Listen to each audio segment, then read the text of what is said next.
ಇದೊಂದು ವಿಚಿತ್ರ ಹಾಗೂ ಹೃದಯ ಕಲಕುವ ಘಟನೆಯಾಗಿದೆ. ವಾಷಿಂಗ್ಟನ್ ಕರಾವಳಿಯಲ್ಲಿ ತೆಹಲ್ಕ್ವಾ ಎಂಬ ಹೆಸರಿನ ಒಂದು ಓರ್ಕಾ ಅಂದರೆ ತಿಮಿಂಗಲ ಜಾತಿಯ ಜೀವಿಯು ಮಗುವಿಗೆ ಜನ್ಮ ನೀಡಿತು. ಆದರೆ ಅದರ ಮರಿ ಕೇವಲ 30 ನಿಮಿಷ ಮಾತ್ರ ಬದುಕಿತ್ತು. ಇದರಿಂದ ನೊಂದ ಆ ತಾಯಿ ತಿಮಿಂಗಿಲ ತನ್ನ ಮಗುವನ್ನು ಬಿಟ್ಟು ಅಗಲಲೇ ಇಲ್ಲ. ಅದರ ಮಮತೆ ಎಷ್ಟರ ಮಟ್ಟಿಗೆ ಇತ್ತೆಂದರೆ ಸತ್ತ ಆ ಮರಿಯನ್ನು ಬರ್ತಿ 17 ದಿನಗಳ ಕಾಲ ತನ್ನ ಬೆನ್ನ ಮೇಲೆ ಹೊತ್ತುಕೊಂಡು ಈಜುತ್ತಲೇ ಇತ್ತು. ಈ ಅವಧಿಯಲ್ಲಿ ಓರ್ಕಾ 1000 ಮೈಲುಗಳಿಗೂ ಹೆಚ್ಚು ಕಾಲ ಈಜಿತ್ತು. ಅಷ್ಟಾದರೂ ಅದು ತನ್ನ ನಿರ್ಜೀವ ಮರಿಯನ್ನು ಬಿಟ್ಟು ಅಗಲಲೇ ಇಲ್ಲ. ಸಮುದ್ರದ ಅಲೆಗಳ ರಭಸದ ನಡುವೆಯೂ ಅದು ಸಮತೋಲನ ಕಾಯ್ದುಕೊಂಡಿತು.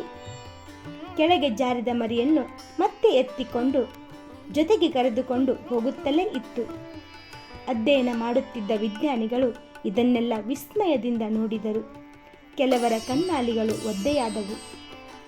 ಹೆತ್ತ ಮಗುವನ್ನು ಕಸದ ತೊಟ್ಟಿಗೆ ಬಿಸಾಕಿ ಹೋಗುವ ಮನುಷ್ಯರ ಮಧ್ಯೆ ಈ ತಿಮಿಂಗಲವು ಪ್ರಾಣಿಗಳೇ ಗುಣದಲ್ಲಿ ಮೇಲೂ ಮಾನವನದಕ್ಕಿಂತ ಕೀಳು ಎಂಬುದನ್ನು ಸಾರಿ ಹೇಳಿತ್ತು. ಅಂದ ಹಾಗೆ ಓರ್ಕಾ ಅಂದರೆ ಡಾಲ್ಫಿನ್ ಜಾತಿಯ ಒಂದು ಜೀವಿಯಾಗಿದೆ.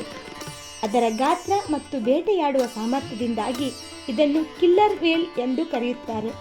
ಇದನ್ನು ಓಸಿಯನ್ ಡಾಲ್ಫಿನ್ ಕುಟುಂಬದ ಸದಸ್ಯ ಮತ್ತು ವೈಜ್ಞಾನಿಕವಾಗಿ ಆ ಕುಟುಂಬದ ಭಾಗವಾಗಿ ವರ್ಗೀಕರಿಸಲಾಗಿದೆ. ವಿಷಾದಕಾರಿ ಸಂಗತಿ ಏನೆಂದರೆ ಈ ಓರ್ಕಾ ಅಳಿವಿನಂಚಿನಲ್ಲಿರುವ ಜೀವಿಗಳಲ್ಲಿ ಒಂದಾಗಿದೆ. 10 ಕಾರಣಗಳಿಗಾಗಿ ಈ ಜೀವಿ ತೀವ್ರವಾಗಿ ಈ ಜಗತ್ತಿನಿಂದ ಕಣ್ಮರೆಯಾಗುತ್ತಿದೆ.